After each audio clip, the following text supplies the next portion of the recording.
So for those of you guys that don't know us, I will be the new intern of the Career Design Readiness Office this year with Carly, who is our beloved professor from NYU Shanghai. She was our student favorite.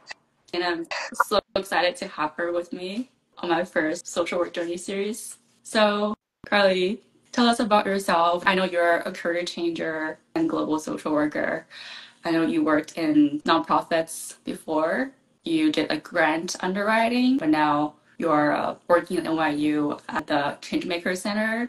But before that, you were also part of the NYU Shanghai campus as the adjunct professor and in charge of the Student Wellbeing Center.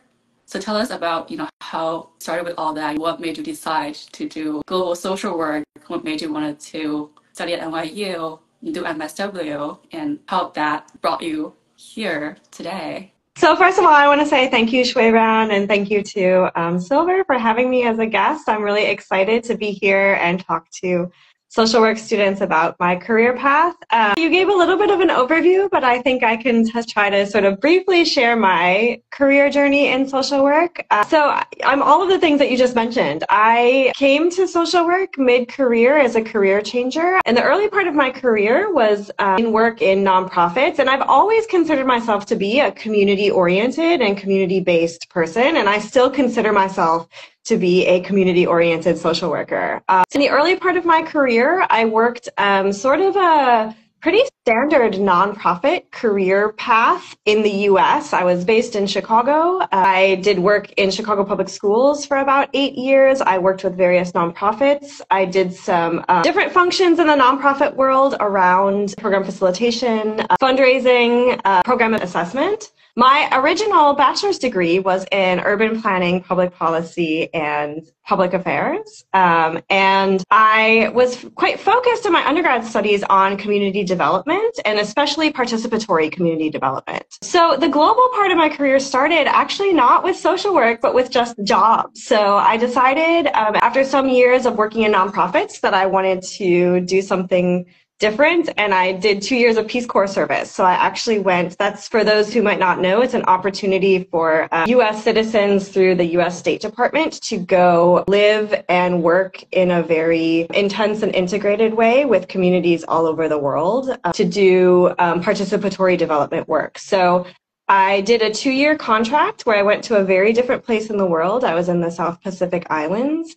In the country of Fiji. I was in a very small, remote island without living in a community of subsistence farmers in a place that was very severely impacted by climate change and some health challenges. And I lived in the community and worked there for 2 years. And that's where I really started to feel like my background in the discipline of community development, planning and policy was leaving out some aspects of the self. And I think for me, being in a very intensely cross-cultural working environment, I realized how much of Western, white, patriarchal values were underpinning some of these disciplines. And so I really wanted to explore social work as a discipline to help me build some of that perspective around incorporating the assessment of self, the assessment of values, and culture in the work. So then, in my mid-30s, I decided to pursue my MSW. And this is important for the social work students on the call now.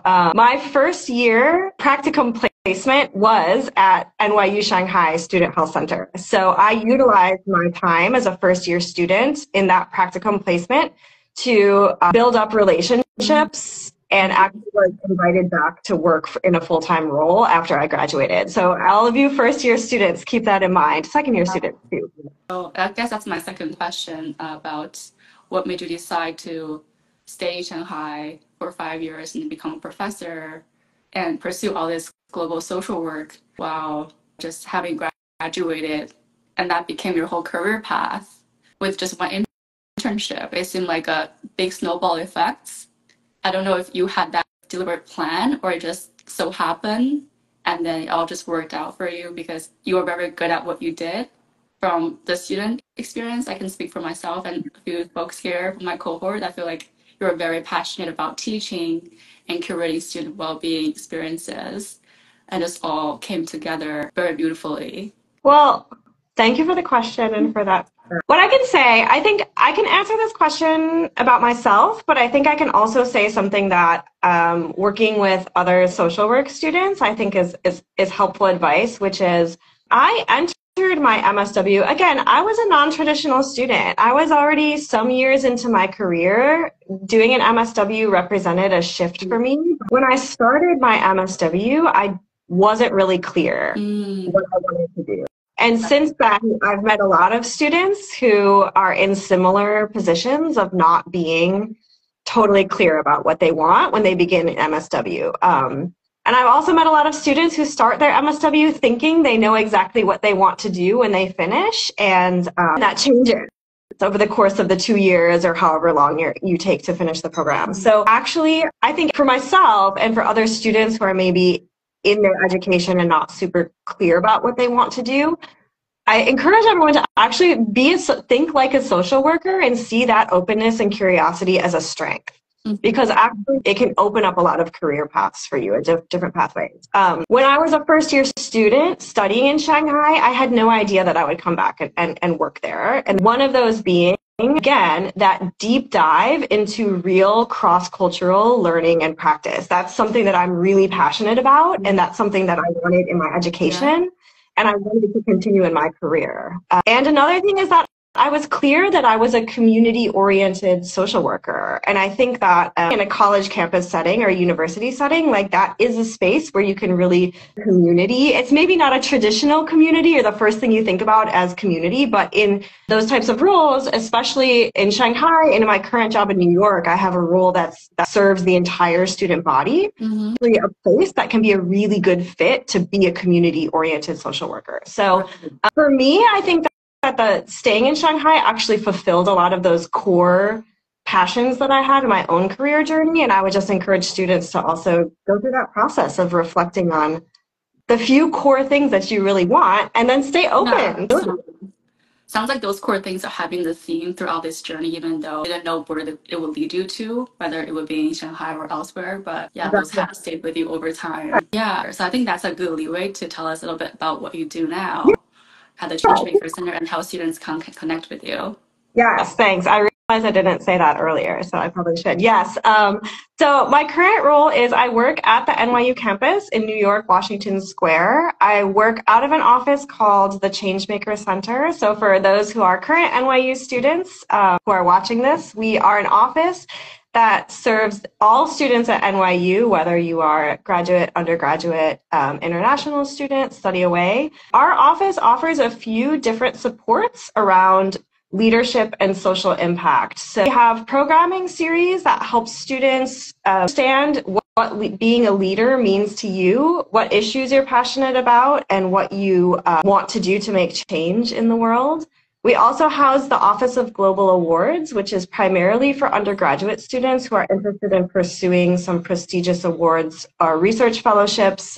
We also, with first and second year undergraduate students, which probably nobody on this call is one of those, and oversee our student programming on the topics of civic engagement and social impact. And I also do some strategic work across the university in building out a civic learning framework that will eventually be incorporated into the NYU student experience. So that's probably the most macro part of that I have right now. Awesome. Can you share with us some initiatives you've been working on, the things that are already in the works, or you can announce it publicly?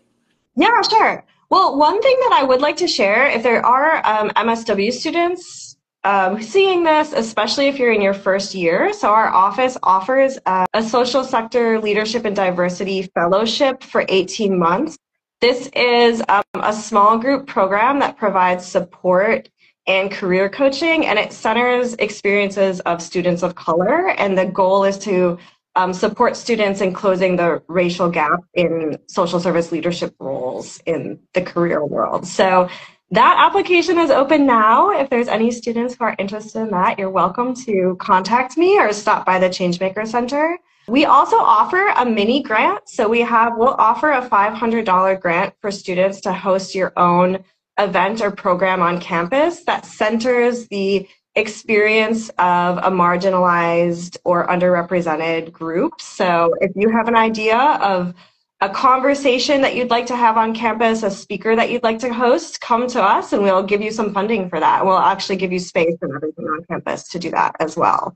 And then one of our big projects that we're working on is supporting students to register to vote and get involved in, whether you're eligible to vote in U.S. elections or not, to get involved in the elections and public policy process here in the U.S. Beautiful. So are these all on the website?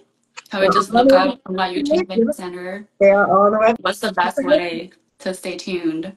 You can register for our newsletter on the website. Okay. You can look up the programs that you want there. If you're interested in the social sector fellowship for graduate students, the info is there. And if you're a New York-based student, you can also stop by our office at 12 Washington Place and talk to any of our staff. Awesome. It's right around the corner from Silver.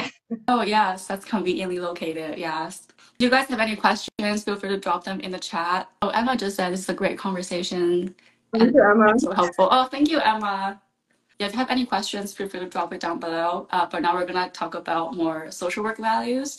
So you seem like someone who's very involved in the community and macro social work space, but I feel like you're also doing a lot of direct work with groups and students individually. So how do you think those direct skills or micro skills can inform your macro practice, or vice versa? How do you think being a macro social worker have developed those skills for you to work with groups and students on a more micro level? That makes sense? Yeah, I really appreciate this question. And I think for me, this is something that my hope would be that the social work profession moves away from clinical or micro work and macro practice. I have always felt like it's been my experience, and I always talk with students about this, that, social work, we're talking about social work, the discipline is inherently a person and environment approach. So no matter what level you're working with people, you are working within the person and environment approach. And so that applies to both clinical work, individual work, and community or macro-based work.